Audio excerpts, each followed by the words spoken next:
품목 제조의 보고는 축산물 가공업자 및 식육 포장 처리업자가 제품 생산 개시 전후 7일 이내에 제출해야 되는 것으로 허가관청의 식품안전나라라는 웹사이트를 통해서 제출하시면 됩니다. 우선 품목 제조 보고를 할 수 있는 간단한 방법에 대해서 안내를 해드리도록 하겠습니다.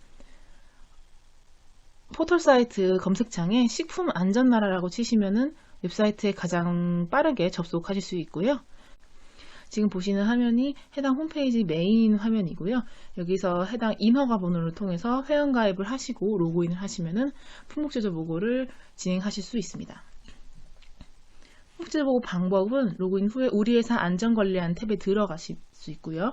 여기 보시면은 기업 회원에게 제공되는 화면이 보입니다.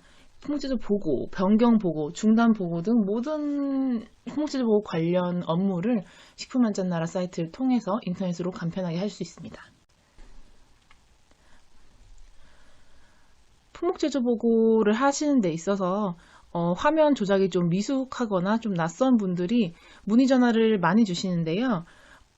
품목제조 보고 신고를 수리하는 기관에서 사용할 시스템이 다르기 때문에 품목제조 보고에 대한 하나하나의 절차는 식품안전나라 고객센터에 문의하시면 보다 더 명확하게 답변을 들으실 수 있고요. 식품안전나라에서도 올해 영업자분들이 품목제조 보고를 조금 더 수월하게 하실 수 있도록 교육 영상을 만들어서 업로드하고 있습니다. 식품안전나라에서 알림 교육이라는 탭을 눌러서 교육 자료를 누르시면 이렇게 2020년 식품안전나라 사용자 온라인 교육 영상이 업로드 되어 있으니 이 영상에서 축산물 가공업자 편을 참고하셔서 품목제조 보고에 좀 더 도움을 받으시길 바랍니다. 식품안전나라 사이트를 통해 품목제조 보고를 할 때 다양한 팝업창이 뜨는데요. 그 팝업창을 통해서 영업자분들이 유의해야 할 사항에 대해서 안내를 해드리고 있지만 간혹가다가 놓치셔서 품목제조 보고 신고를 하셨지만 보완을 받으시고 그래서 이제 수리의 기간이 늦어져서 문의 전화를 주시는 경우가 굉장히 많습니다. 그래서 간단하게 설명을 해드리도록 하겠습니다. 우선 가장 기본인 것은 해당 원재료가 사용 가능한 원재료인지 확인을 하셔야 됩니다. 우선 식품으로 사용할 수 있는 원재료인가는 당연히 영업자분께서 확인하셔야 될 사항이고요. 식품으로 사용할 수 없는 원재료 같은 경우는 원재료 코드를 올바르게 입력했을 경우에는 사용 불가라는 안내 문구도 뜨기 때문에 어떤 원재료가 사용 가능한지 불가능한지 확인을 하셔야 되고요. 식품으로 사용할 수 없는 원재료를 사용하시는 경우보다는 이 해당 재료가 식품으로 허용된 재료이나 해당 유형에서는 사용할 수 없는 원재료인 경우가 있습니다. 축산물 가공품 같은 경우는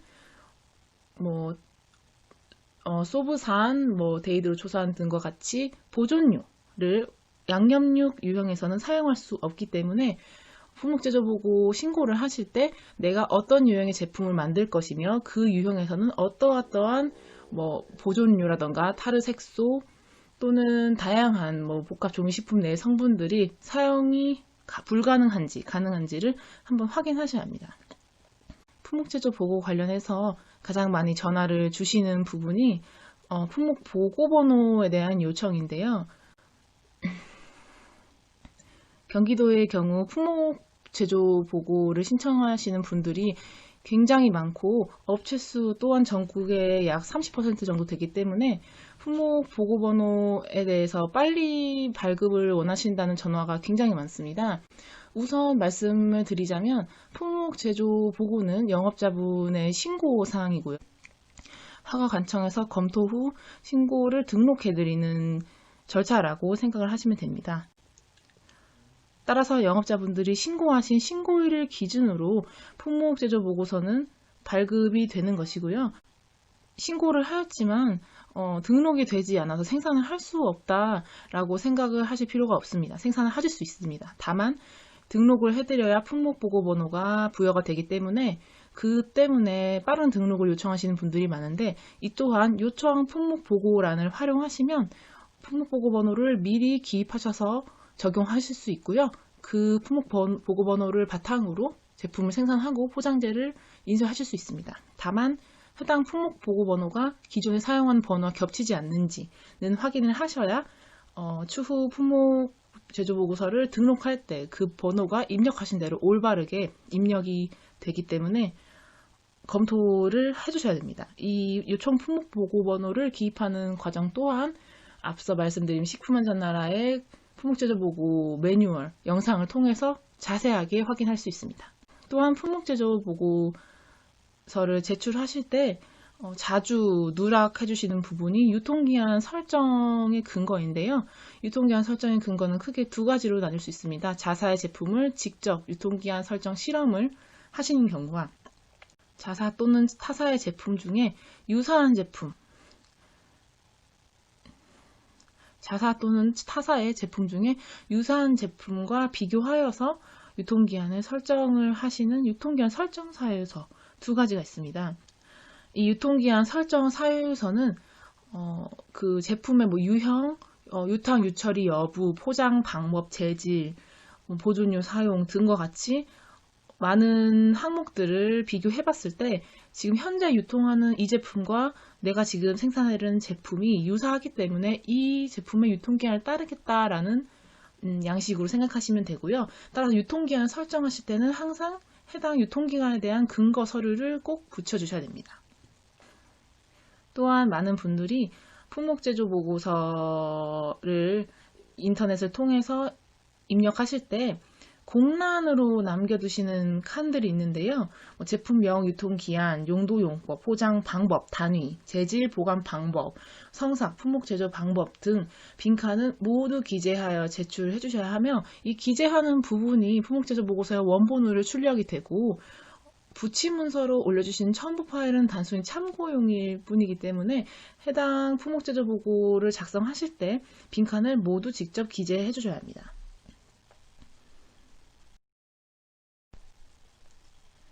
품목제조보고 절차에 대한 자세한 방법은 앞서 말씀드린 식품안전나라에서 확인하실 수 있기 때문에 추가적으로 설명드리진 않겠고요.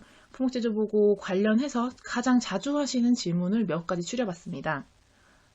정제수를 사용하는데 최종 제품에 남지 않을 경우에도 원재료 안에 기재하여야 하나요? 라는 질문이 있습니다. 품목제조보고는 원재료랑 성분명, 배합 비율이 제품을 생산할 때 원료가 최초 투입하는 최초 투입 시점을 기준으로 산출을 하셔야 되고 그래서 품목제조보고 원재료명을 기재하실 경우에는 정제수가 최종 제품에 남아있지 않은 제품인 경우에도 정제수를 포함해서 실제 제조, 가공에 사용된 모든 원료를 기입해야 합니다. 다만 이는 품목제조보고 시 원재료명을 기입하실 경우를 말씀드리는 거고 표지사항은 식품 등의 표시 기준에 따라서 정제수를 제외한 육함량을 기재할 수 있는 유형들이 따로 적용이 되어 있기 때문에 해당 고시를 참고하시고 표시사항은 진행하시면 됩니다. 이 또한 식육 가공품에서 정말 많은 질문과 보완을 받는 부분인데요. 제품명의 일부로 갈비맛, 갈비 등을 사용할 경우 원료육을 갈비 부위를 사용해야 하나요? 라는 질문입니다. 이는 식육 가공품의 기준인데요. 식육의 종류나 품종이나 부위를 제품명으로 사용하고자 할 경우 가장 많이 사용한 원료의 그 식육의 종류나 품종명, 부위명을 제품명으로 사용하여야 합니다. 그래서 떡갈비, 갈비 스테이크 이런 식으로 제품명을 하시고자 하면 사용하시는 식육 중에 갈비 부위를 가장 많이 사용하셔야 합니다. 갈비맛 소스라던가 갈비맛 소스 등을 첨가해서 갈비 스테이크, 갈비 구이 등으로 제품명을 표기하고자 하시는 분들이 많은데 원료육 중 갈비 부위를 가장 많이 사용하셔야 해당 제품명을 사용할 수 있습니다. 이 또한 저희가 보완을 많이 넣어드리는 항목 중 하나인데요. 특별한 제조 공정, 훈제, 수제, 직화 등의 공정을 거치지 않았지만 이와 유사한 향 등을 낼 수 있는 첨가물을 사용한 경우에 제품명의 일부로 이 표시가 가능한지에 대한 질문입니다. 결론을 말씀드리면 훈제, 수제, 훈연, 직화 등을 제품명으로 사용하는 경우는 해당 제조 공정을 거쳤음을 반드시 제조 공정란에 기입을 해주셔야 되고요. 단순히 해당 직화의 향을 낼 수 있는 어떤 식품 첨가물 등을 사용한 경우는 해당 제품명의 직화 또는 훈연, 수제 등의 공정을 표현하는 단어를 사용하실 수 없습니다. 2019년도에 축산물위생관리법에서 이제 표시 부분이 식품 등의 표시 광고에 관한 법률로 분리가 되면서 이제 표시와 광고에 대한 기준이 조금 더 강화되었는데요.